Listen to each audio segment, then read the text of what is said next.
Hello, sweet friends. Welcome back. So excited to have you here. We are diving into a topic today that might very well change the way you see your professional growth forever. Because what we are talking about today is something that I rarely ever hear talked about, and that's the connection between your performance and your healing. Now, many people don't know this, but if you were to graph your performance, the way you succeed in life, your results, your desires, all those things, if you were to graph that on an XY axis and you were to graph that against your healing, your level of, and I say healing, but healing really means self-mastery, your ability to master yourself, which requires a ton of healing work, you would see that the more healing you do, the more you create self-mastery. And the more self-mastery you create, the more your results skyrocket. Your performance is directly related to your ability to heal. And that is exactly what we are going to dive into today. So before I jump in, I just want to say thank you to all of those who have left me a message. So you can communicate directly with me. You can send me a text message through whatever app you're listening to right now for the podcast. There's a link that says text message the podcast. And so you can text us directly and let us know what you are learning from the podcast. Let us know what you like, don't like. If there are any topics that you want us to cover, you can communicate with us directly there, or you could DM me at Vanessa Calderon MD. I hang out on Instagram. And let's see what else. Oh, and of course, if you are enjoying the content, I would really appreciate a review and a rating. So if you can pause the podcast now or before you leave the podcast today, make sure that you give a quick review and a rating. That's just the way the algorithm works, and that's helps other people find the podcast. Okay, let's jump in. So, what I said today is something that we often don't talk a lot about, which is in high performance spaces, we talk a lot about discipline. We talk a lot about hard work, strategy, tactics. We talk about mindset. But what we often don't talk about, what I think is arguably much more powerful than a lot of that stuff, is this, that you cannot master yourself without first healing yourself. So self-mastery requires a tremendous amount of healing. And the more healing work you do, the more self-mastery work you achieve. The more you have this sense of, that's interesting. I'm learning all these things about myself. So you have a ton of self-awareness. And that's what we're exploring today. So whether you are leading big teams, you're building businesses, you are managing teams, or you simply want to live a more grounded and purposeful life, take a listen because this episode is for you. And you will see how real growth doesn't come from just pushing harder. It comes from unraveling all the things that are not working, learning why they're not working, and choosing to do differently. All right, so let's talk about self-mastery. So we're going to talk about what self-mastery actually is, and then I'm going to talk about the relationship between self-mastery and healing, and then I'm going to give you a few ways for you to start doing this work for yourself. Okay, so what is self-mastery? Let's define it.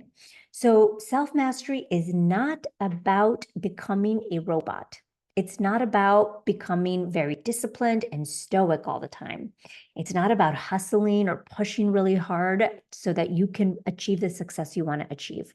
That is not what self-mastery is. Self-mastery is about knowing yourself deeply, knowing your patterns, your values, the way you protect yourself, and not just knowing yourself, but also accepting yourself. Not just knowing and accepting yourself, but also liking yourself. Self-mastery requires for you to deeply know yourself, but also have empathy for yourself.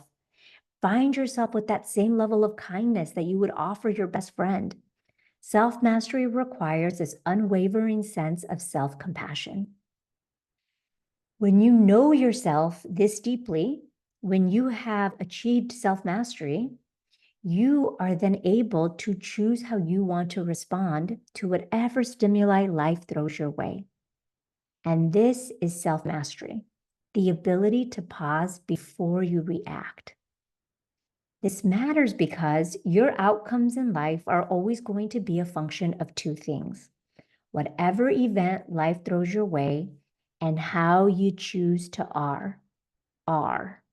Now, most of us instinctively react. So our R is how we react.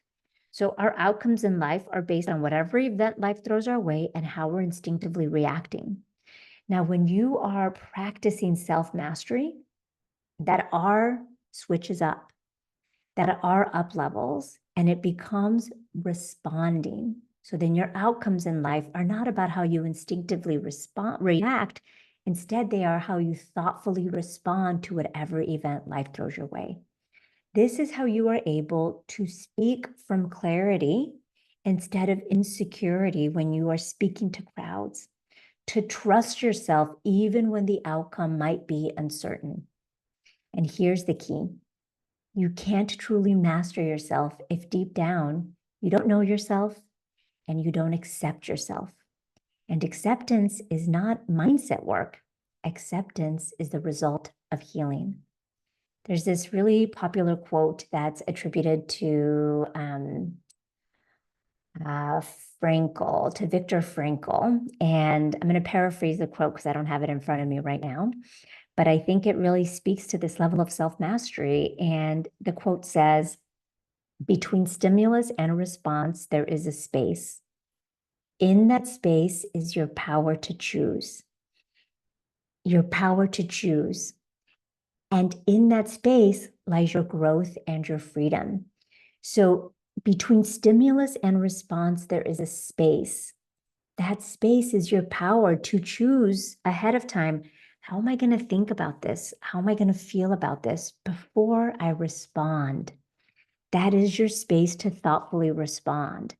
And that is where self-mastery comes in. So, many of us think we've achieved self-mastery. We have so much self-awareness. I feel good about this, but truthfully, it's really hard. And the reason why it's hard is not because it's hard just for you. It's actually hard for everybody.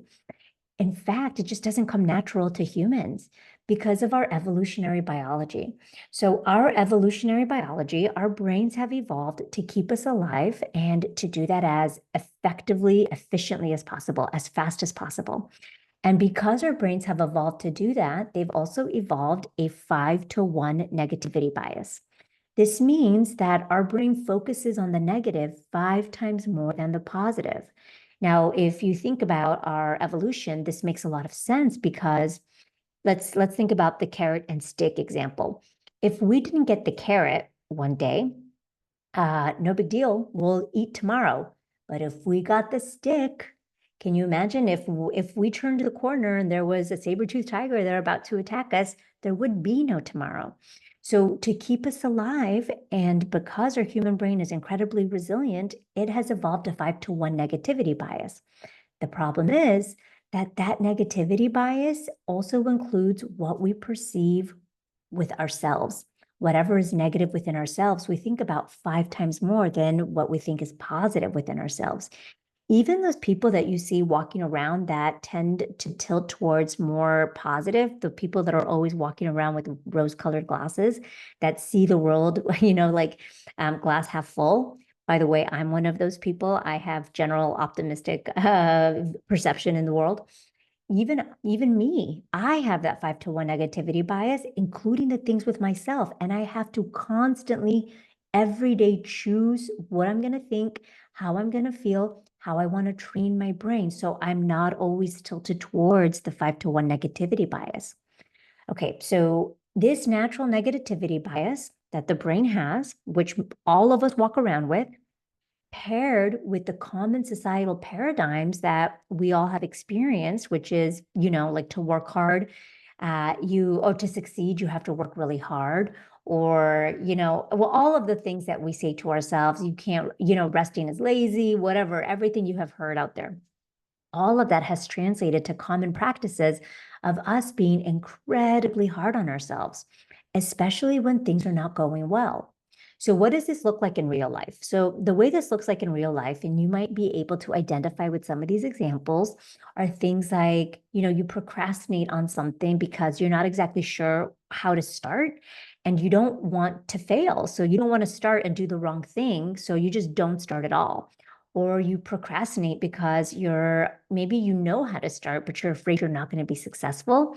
And so you just procrastinate and you don't get started. Or maybe you're one of those over analyzers. You're analyzing the same set of facts over and over again instead of taking action, making a decision because you're afraid that you're going to make the wrong decision. Or maybe you're someone who shows up to a meeting, you know the content well, you probably have something valuable to say, but you just don't speak up.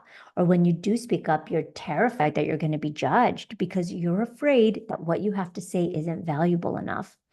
Or maybe you judge yourself after you deliver a big presentation because you didn't immediately get the positive response or positive accolades. And you're looking at everybody's eyes or faces just to see, like, what is it that they thought about it? Did they think it was good enough? Or maybe you're someone that's constantly chasing achievements one after the other, and you never pause to celebrate, or you celebrate for a second, but then you keep going because you don't feel the success that you thought you were going to feel with that achievement. And you think that the next achievement is going to give you that.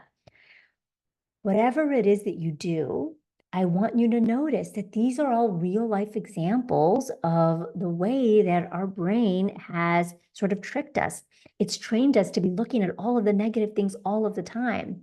One really common one that I see actually is whenever I see my clients being on edge all the time and rushing everywhere, kind of always hyper vigilant, like, oh, I don't have enough time. I got to do this, that, I got to do that. And I'm going to do this and this and that. And it's because they never feel like they have enough time and everything just feels incredibly urgent. So all of these examples, they're not issues with productivity. They're not issues with us like, we're not dreaming big enough. We're not pushing ourselves hard enough. These are patterns that we have created, and they're patterns we have created to survive. Plain and simple, our brain has created these patterns to survive. And this is where healing comes in. And what I've come to understand is that most people don't see this connection. They don't realize that these patterns were formed for a reason, that all of these habitual patterns, they've originated from experiences that we've had, experiences that we could have had when we were growing up. Maybe they're specific cultural experiences. Maybe it's something that you experienced one time in high school that you never even think twice about, but it is still affecting the way you are showing up in specific spaces. For example, you might fear failing because you grew up in a house where you had really high achieving parents and nobody ever failed, or at least they didn't talk about it.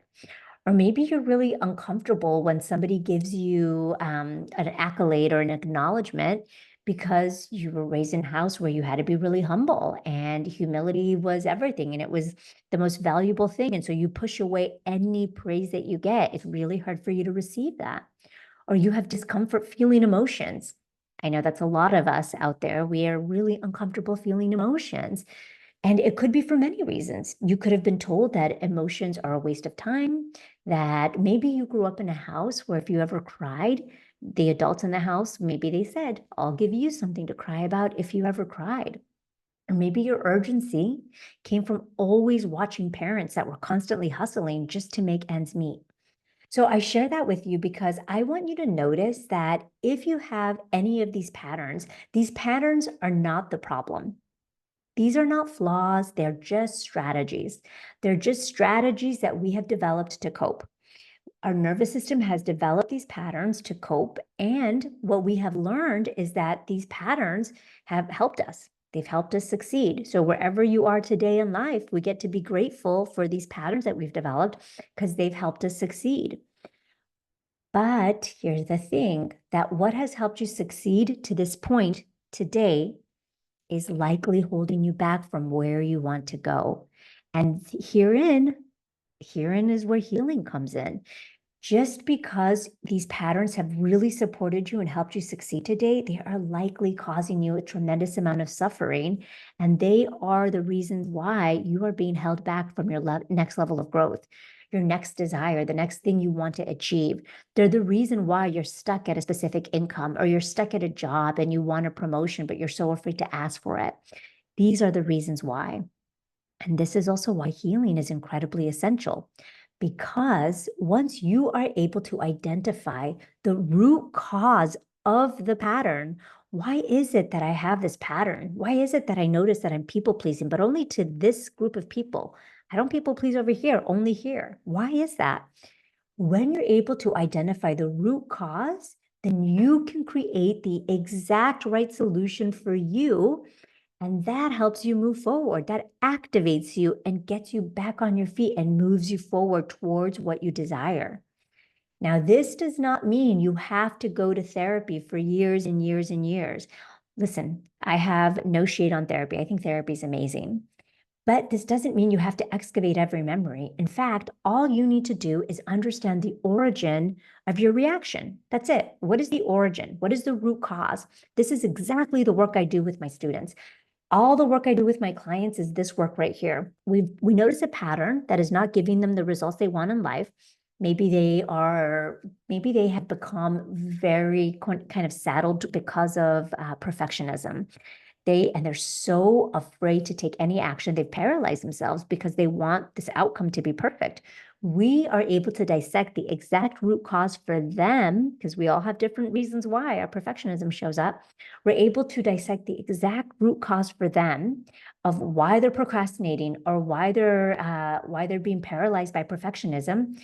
And that, just finding that root cause, we're able to shift for them and activate them to get them to the solutions that they want. So the coaching work that I do with my students when it comes to this healing work is incredibly activating. We go down, find the root cause, turn it off, and they are able to be activated to create the solutions that they want. When you do this healing work, the results are incredibly profound. What I have seen happen over and over again is my clients stop procrastinating, not because they're forcing themselves to take actions, but because they're no longer afraid to fail. They realize that even if the first attempt wasn't perfect, that's all right. I'm going to keep going and I'm going to make it work and I'm going to just tweak it later. But I got to get something out there. They know that imperfect action will always be better than perfect inaction. My clients notice that they're speaking up in meetings more. Initially, it's very uncomfortable, but then they realize that they're safe to speak up in a meeting, that they're not being judged. And then they start speaking up more and more. And now they've developed a sense of calm confidence when they speak up in meetings. And it's so beautiful because now people are able to see the wisdom that they had inside of them all along. I noticed that my clients start feeling fulfilled from their small little wins. Instead of moving the goalpost over and over again to the next success, they realize that they are feeling the fulfillment and the success they always wanted.